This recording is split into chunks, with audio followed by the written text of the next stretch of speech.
Start your engines and get ready to ride along. Tonight, we take you inside NASCAR's new car, go over the wall with a woman who's a fierce tire changer, and ask the most important question of all. What's your favorite line from Days of Thunder? Hey, I'm dropping the hammer, Harry. Can't pit right now, we eating ice cream. It's all ahead right here on Pole Night as we give you the inside track live from Charlotte Motor Speedway. Hello, everybody, and welcome to Charlotte Motor Speedway's Inside Track. Chris Clark coming to you live high above the infield here on the Sunbelt Tower. And we just wrapped up qualifying for the Coke 600. And oh, yeah, we've already got the guests lining up here. First one right out of the chute, driver the number 43 ride. That's right, I'm talking about Eric Almirola. Man, you talk about putting some speed on the track here. Let's just get right to it. What's up with you guys in these Gen 6 cars? You're squeezing every miles per hour you can out of this crew, man. Yeah, our cars are really fast. Unfortunately, we didn't run as fast as we did last year, and we missed the pole, but cars have been really good. We were 5th in practice, feel really good about the weekend. And these Gen 6 cars they got a lot more grip, so we go a lot faster. Definitely. Let me ask you about this Coke 600 coming up here. I know it's a long race. We're talking about 600 long miles, and once you get to 500, I've been told that the last 100 feels like another 500 here.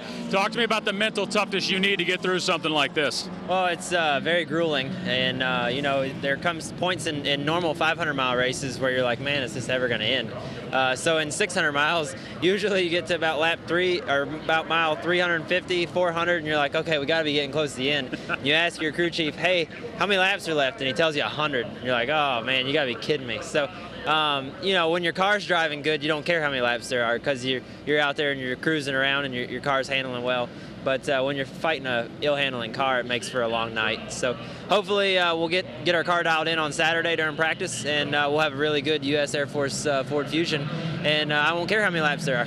I was going to say, practicing in the daytime, you're running daytime and nighttime. I mean, how many different setups are you guys going to try to go through here? Because we're talking about a huge transition from the hot of the day to the, well, chill of the night. It's kind of nice out here right now doing this. Yeah, it makes a huge difference. You know, when it's hot, the track's slick, doesn't have very much grip. And then as it cools down, you see the track picks up tons of grip. Our cars get in the racetrack a lot better, and our cars drive completely different. So it'll be important for us to really work on our balance of our car, get the balance really close. And if you get the balance close, you know, it won't change as bad from day to night. So we're going to work pretty hard on it Saturday morning and try and get that right. I was going to say, you've also got a special initiative going on with the U.S. Air Force, not to mention the giant celebration they're going to have going on out here at Charlotte Motor Speedway, but you've got something special going on with your guys and your paint scheme coming up here. Yeah, we got the red, white, and blue stars and stripes U.S. Air Force paint scheme this weekend. It's really special. Memorial Day weekend. You know, we're always thinking about the men and women that are fighting for our freedom, so this is a really cool way to pay tribute to them. And we also have Smithfield on the car this weekend, and they're also doing something really big this weekend as well. They're giving away 3 million hot dogs here at the racetrack tomorrow to help feed, you know, they're giving them to food banks to help feed the hungry. So really cool things going on this weekend with the Air Force in Smithfield.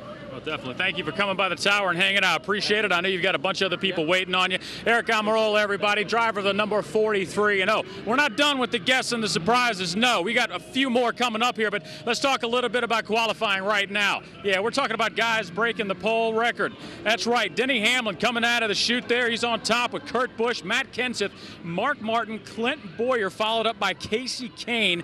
Greg Biffle, Kyle Busch, Jamie McMurray, and the Rocket Man Ryan Newman rounds it out. But, man, you want to talk about a guy that was just straight up rolling. Denny Hamlin had some issues earlier this year with the back. He took some time off, but it did not seem like he had any kind of problems at all, jumping right back into that ride of his. And Russ Owens was down there after qualifying and caught up with Denny himself. And Russ, he doesn't seem like he's missed a beat, man, has he?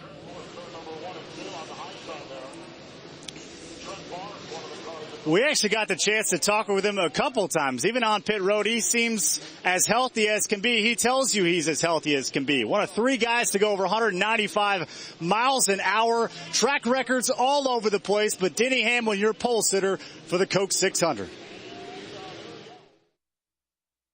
Just proud of our whole FedEx team. This is, you know, having track record anywhere is very, very special. But here at Charlotte, in everyone's backyard, it's especially special. So I'm, you know, proud of the whole FedEx team. They gave me a car fast enough to do it.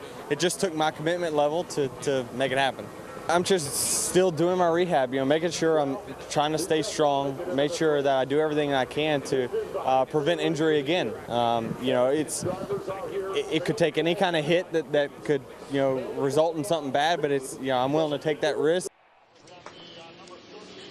And we caught up with Kyle Busch as well earlier this week. He's going to be starting 8th in that 600. A variety of topics we talked to Kyle about, including that elusive win at Charlotte in the Cup Series and his team, Kyle Busch Motorsports. Talk about how great it's been being an owner running Kyle Busch Motorsports, how exciting, that part of, your racing career has been so far. I'm sort of young to be an owner, but we got into the ownership field probably a little early. But, so far we've been reaping the benefits of it. We've had some great seasons on the racetrack in the Truck Series. We've had a pretty good season last year with Monster Energy for the first time in the Nationwide Series. How delicate a balance is that going, from driving the car to owning the car? It's obviously a different aspect of racing. I've just been the race car guy, just get behind the wheel and make the car go as fast as you can make it go. But the ownership side has certainly shine a different light on what the sport's all about, what the background of the sport is, and how the ownership side really works, and how much is really at stake, and having all that stuff being on your shoulders. You guys seem to do it the right way as far as bringing up the young and up-and-coming drivers with Bubba Wallace and Parker Kligerman and Joey Coulter. Talk about that and how important that is, for the Nationwide Series, the Truck Series, to kind of bring up those, up-and-coming drivers. Yeah, it's certainly more beneficial to us to have those younger drivers coming up through the ranks. It's just something that allows us to kind of give back and sort of give back to the roots where I came from, coming up through the Truck Series and the Nationwide Series. What's most beneficial about Kyle Busch Motorsports, though, is having me there, and I'm behind the wheel sometimes, where they can really come to me, pick my brain, and ask me a lot of good questions about what they're feeling, what I'm feeling. You're obviously still running Nationwide, going to do it again this weekend now for JGR this year. Talk about the success you've had. It seems like every time you get in that car, good things are happening for you. Me and JGR Nationwide cars, for some reason, we just click. Whether I've been working with Jason Radcliffe years ago or now Adam Stevens, it's been really, really fun. And these guys do a good job of putting together great equipment, building great cars. In the Cup Series, this is a track that's eluded you, one of the few. What would it mean this weekend to get a win at the 600? This is my favorite racetrack and has been for a lot of years, just watching whether it's been Days of Thunder, the movie, or watching the All-Star race, the first track here, first super speedway with lights that was put up in the 80s. So, it's really a lot of fun to see the races here that happen here, especially with the old bumps down the backstretch and everything. But I want to win here. This is the only place where this is the only place that I really want to win at, that I don't have a win at yet in the Cup Series. How do you think you've changed or grown, or both, I guess, so to speak, as a driver the past few seasons? I think a lot of the things that have happened years ago, that seem to be coming back a little bit these days, I'm handling a little bit better, or different situations, maybe taking a little different light on it, and just trying to move forward with it and do the best I can. Obviously you're going to have your legion of fans that love you, and you're going to have those detractors that are out there that don't like you so much. So you're really not going to change everybody. I've heard one time that there's always going to be 20% of haters. You're never going to change the 20%. We're doing okay. We're certainly not hurting in that fan. Welcome back to the Charlotte Motor Speedway presents Inside Track, and you want to talk about doing it in style. These are 5 guys taking a tour with the Miller Lite Man Cave. This thing has everything. If you're going to go to a racing event, heck, if you're going to go to any event, that's the thing that you need. They're going down to brew their own beer. They're going to wind up in Texas. Man, I got to find another line of work and hang out with those guys. That was one incredible looking ride there. All right, now back to racing.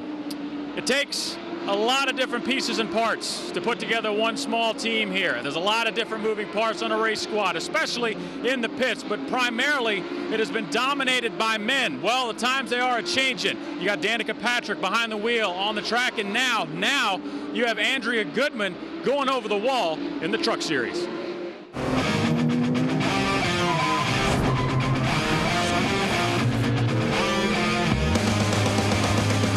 It's the last boys club in sports. NASCAR pit crews are dominated by men, but Andrea Goodman is looking to change all that. I tried to look into racing. I was like, it's too expensive, and I started to watch the pit stops more often, I was like, that looks like a blast. So driving around the track at 100 and something miles an hour, not cool, but in the pits. Yes, and there was a particular stop what got me interested. I was watching Kevin Harvick had a pit stop. I don't know if his jackman like left the wall too soon or late or something happened, so his feet went over the vehicle. It wasn't dry, fast at all. It was pulling a Duke over the top of the hood that made you, hey, that's what I want to do? Yes. And like the adrenaline rush from just like doing that, I was like, that has to be fun to experience. Right out of high school, she began chasing her dream.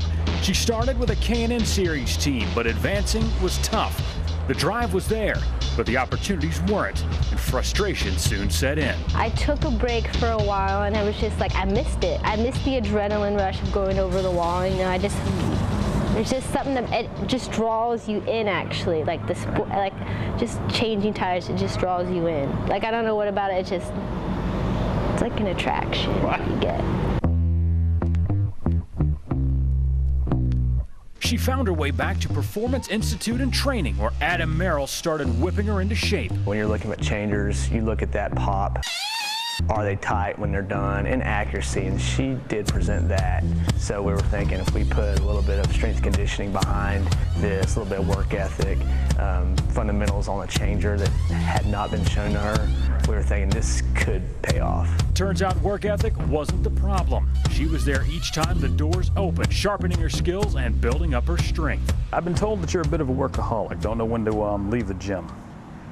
Oh, I feel fat on the days I actually don't work out, so I have to come in. Seriously? And I love working out. Oh my God. I mean, I'm sitting here sucking my gut in, trying not to fill the screen up, and you feel fat. Just if I don't work out. If I work out, I feel fine. She works out and trains 5 days a week here. We oversee the minute she walks in to the minute she leaves the building, and that's from the strength conditioning side to the pit coaching side.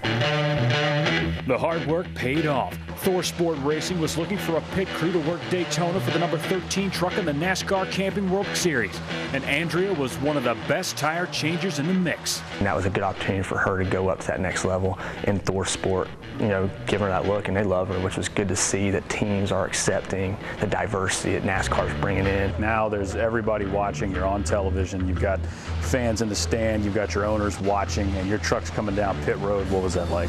I just tell myself, you got this. Hit 5, punch them off. That's what I just do. That's what I tell myself actually just about every time before I go over the wall at a race.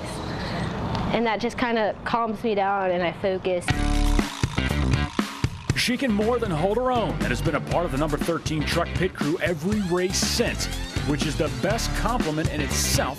She's just part of the crew. I feel like one of the guys, No one holds anything back when I'm around anyways when they're talking. So, it's nice and, I don't feel like an outcast, which is good because if I felt like an outcast, I don't think I'd be here at all. You feel like a trendsetter, somebody blazing trails, some girl out there is going to watch this and go, hey, I want to get into what Andrea's doing. Hey, it would be cool. It'd be nice to get like an all-girl team going. I think that'd be really cool to do. That would be. As long as we're not slow, as long as we're good. That's the only thing I'm worried about. Because I know they've done it before. Right. Back in the day, and it took like 3 minutes to change all 4 tires. So I just don't want to be that team. But, it'd be good for other girls to get in the sport, I think.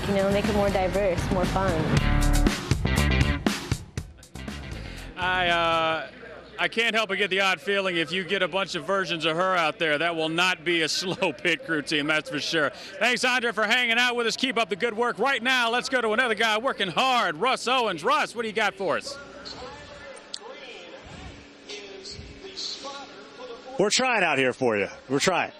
Got a couple other big names for you as well. We talked to Jimmy Johnson, Brad Keselowski, Kyle Busch, guys who have run pretty well here before. Jimmy Johnson, of course, winning the All-Star race last week. They'll be starting a little farther back in the field, but don't count them out one bit. Comes 2, 3, and 4 really high the year because the pace change between day to night is always very significant and requires almost 2 different setups in the car. So having a lot of adjustability and being with a team that can do that well is what's going to showcase the most speed. And we'll just go and see. It's so hard to predict these races. It's 600 miles, and not only does the driver have to be on, but pit strategy, pit stops. We also have to decide how much longer this most races and the toll it puts on the car.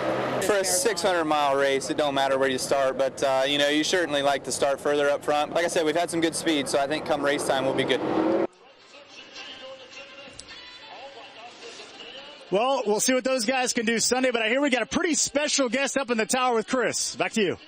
All right, thanks a lot, man. I told you we got surprises, and you want to talk about a surprise. Look who showed up on the tower. You had Denny Hamlin. Denny, thanks for hanging out. And what were you doing out there? You hung a mark on that board we hadn't seen here in Charlotte with that car qualifying. Yeah, I mean, I grew up watching a whole lot of races at Charlotte when I was a kid, so to own the track record, at least for a year, is exciting. So, like I said, a great run by our FedEx team, and I came up here because y'all got the best view in the house. I was going to say, it is kind of nice. You can't see everything. You were kind of a blur rolling through here. It didn't seem like you took any time at all to get back in the car after a layoff like the one you had. Normally there's a break-in period, but there ain't no break-in period with you, man. No, I got to get, you know, if I'm going to make the chase, I got to get going quick. So I got to do everything we can to get an advantage. And for us, getting the number 1 pit stall and getting the pole position is an advantage for race day. So we know wins is going to be the crucial factor in whether we make the chase or not. So we're just going to, we're jumping in with both feet.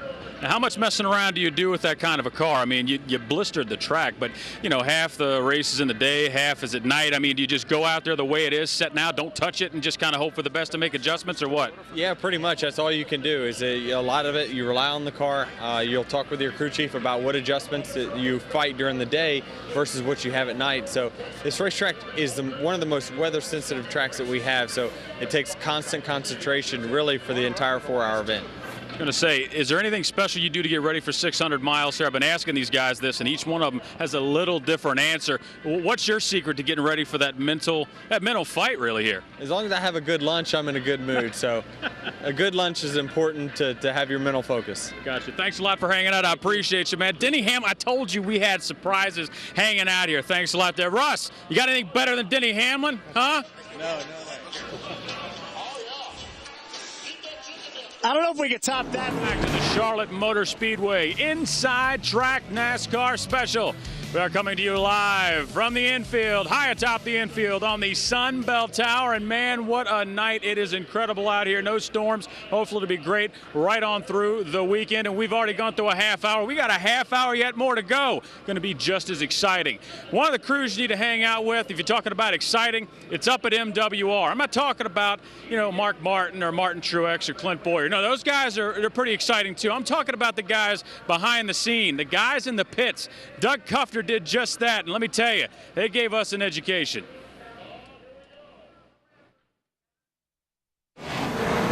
If you have good guys that you trust around you, everything flows really well. The good times flowed pretty well last year in Cornelius.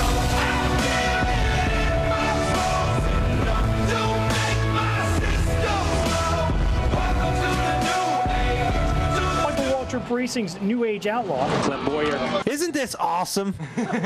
His first season last year at MWR, well, it was pretty awesome. 3 race wins. Gonna have enough fuel to make it, checkered flag. But the Emporia, Kansas native doesn't necessarily let his driving do all of his cars. He's a rascal, man. He's always, you know, cracking jokes, and he's got some random story about something he did at his campfire the other night. He lets his personality go, and he's himself most of the time, and he's a riot. I think there's a juice bar in there. I don't even know what the hell a juice bar is. They may not always know what's going on in Clint's head, but Waltrip employees Wes Evans, Sean Pete, and Mike Metcalf know what Boyer's all about. He's an emotional, competitive guy, and I think that last year's race at Sonoma, the first win here at MWR, really showed that. He's just telling him, race the track, because he's excited. He sees a win, too. And you hear Clint yell back, quit yelling at me, Brian, I'm trying. So, about that first win. We have a giant front tire carrier, and he actually picked up Clint's trophy, which is a crystal wine glass, and smashed it. And cracked it when he picked it up. And, you know, picture guy, he probably had no business picking the trophy up. So he goes to hand it back to Clint like this, like it's one piece. Just one of the many funny moments in the life of Boyer. He has like some really witty comments. So we're like, he's attacking us, but he put some thought into it, you know, like, hey, so did we change 4 tires or 8 that time? His crew guys know how to fire back at their driver, though. He's got great form running, because everyone saw him in Phoenix last year. Yeah. It's like a gazelle. He went to the baby fawn school of running. Doesn't matter where Clint's running in the race, there's never a dull moment when it comes to the 15 team. Two-tire stop at Homestead. Didn't go well, so Brian Patty changed it to 4. I think we went from 3rd to 15th, and the impression was, wow, wow, wow. We were in Vegas for Champions Week, and I was talking to him a little bit. I said, you know, Clint, you're all right, man.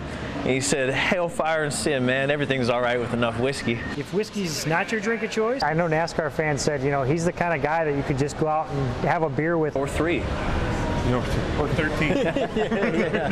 Yeah. Well, stop at 1. The good-natured ribbing doesn't stop when the group's away from the track either. Do you think Clint knows about the Harlem Shake phenomenon? Doesn't really strike me as much of a dancer. Or a computer guy. Yeah.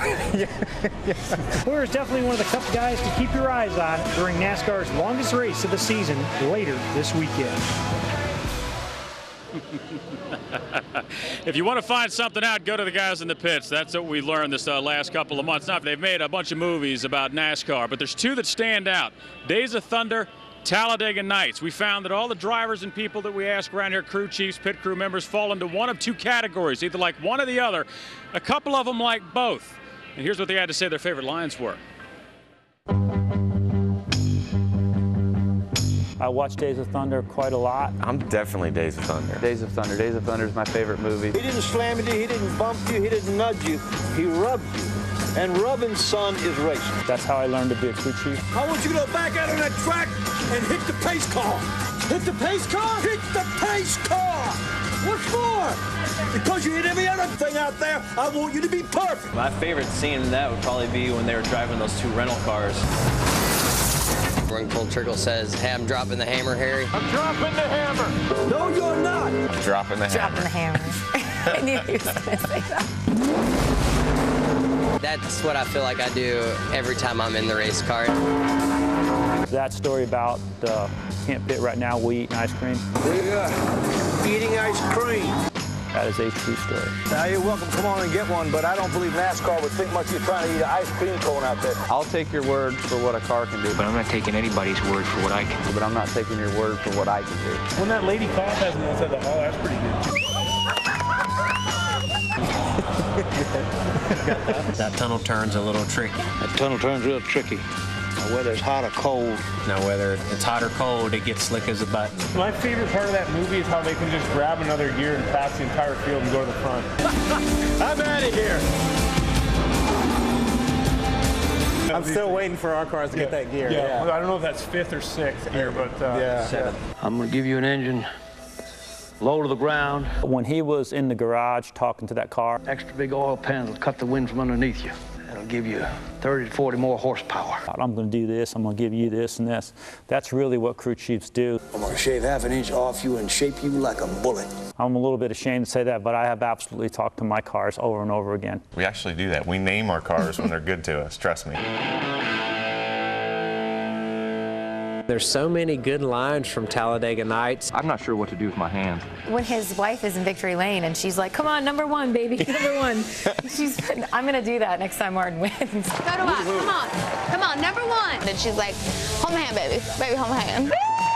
Hold my hand, baby. Woo! Absolutely, ma'am. I'd love to sign your baby. You're not going to want to wash that forehead, you hear me? If you ain't first, you're last. If you ain't first, you're last. That's a very good quote there. When I went and saw that movie, I was with Elliott Sadler. Hey, Dale. Hey, man. Can I get your autograph? Yeah, sure. Who do I make this out to? That's for me. I think you're awesome, man. And I was explaining most of it to him. We go together like Chinese food and chocolate pudding, let's face it. Yeah, but Cal, those are 2 things that don't really go together. Because he just didn't get the humor. You don't drive with your eyes, you drive with your heart. This is just dumb. I can't see a thing. I just like when he's on fire and he like hops out. I'm on fire! Okay. All right, you're not on fire. I knew it, you're lying. I'm on fire, I'm on fire. Jesus, help me. Help me, Tom Cruise! Chip, I'm going to come at you like a spider monkey. Chip, I'm going to come at you like a spider monkey. God bless my son's Walker and Texas Ranger. Woo! Woo! Woo! Ow! And the baby Jesus. I like to picture Jesus in a tuxedo t-shirt because it says like, I want to be formal, but I'm here to party too. Shake and bake is classic. Shake and bake! Shake and bake! We make the rules, not Oh, Grandma, not my prison shank. We just want to take a moment to talk to you about snow blindness in cats. It's affecting more and more cats every year. When he says if you don't chew Big Red, then... I'm Ricky Bobby. If you don't chew Big Red, then you. That's my all-time favorite one. We like to have a lot of laughs on the racetrack, but today we want to talk about something serious. Packs of stray dogs that control most of the major cities. It did a lot for NASCAR. You know, I'm just a big, hairy American winning machine. I like to picture Jesus like a mischievous badger, like a muscular trapeze artist. This really He's like rough, yeah, ugly guy. yeah, Just ugliest guy I've ever seen. Yeah. Best teeth are terrible. yeah. It's terrible teeth. He's like one of Reaches those. over, unplugs this jukebox.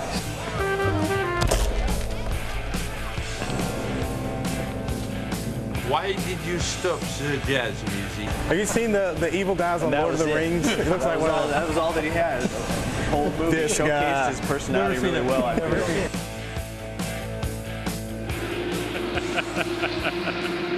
I forgot about half of those lines in that. I want to thank the guys at MWR for having so much fun. And Elliott Sad, I love you. It's my favorite driver. We're just kidding. Ray Evernham, I'm just kidding with you there, brother. Coming up after the break, we're going to talk about the Gen 6 car, and Russ Owens is going to join me one last time to take a look at qualifying for the Coke 600. You're watching the Charlotte Motor Speedway Inside Track NASCAR Special.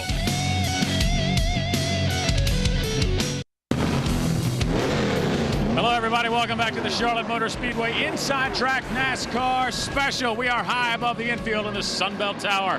Chris Clark joining you. And yeah, we found Russ Owens. He was running around down in the garage area. He's back, baby. And earlier today, we saw a display of speed like none other. Not just one track record. They broke that thing multiple times. You had the chance to hang out with these guys. What's so different about it, man? Well, that's what they said. They said coming into this race with that new car, you were going to see fast speeds. We've seen fast speeds all season long, so this really shouldn't be a surprise at all. True. They've tested here before. But on Sunday with a green flag drops for the 600, it will be the first points race at CMS with the new Gen 6. So far this year, though, feedback has been positive. You can race harder. You can drive underneath the car. You're not near as on edge when a car's beside you. And to me, that just makes the competition a little tougher, makes the drivers work a little harder and drive a little harder. So now it makes its Charlotte debut. And like last year in the 600, which flew by at a record pace, last year's champ Casey Kane expects to see some of the same. The speeds will be up. Everybody forces the issue a little more this year, it seems like. Everybody's a little more aggressive, and so there could be a few more cautions, but at the same time, I feel like it'll be a fairly quick race. It's still a difficult place. Former crew chief and owner Ray Evernham knows a thing or two about racing, and he thinks it could provide more excitement for the fans. I think that you'll probably see more side-by-side racing with the Gen 6 car. Seems to be a better package. The drivers like it. But regardless what car these guys are driving, so much strategy goes into this race, the longest on the circuit, trying to make the car as strong as possible for that late run.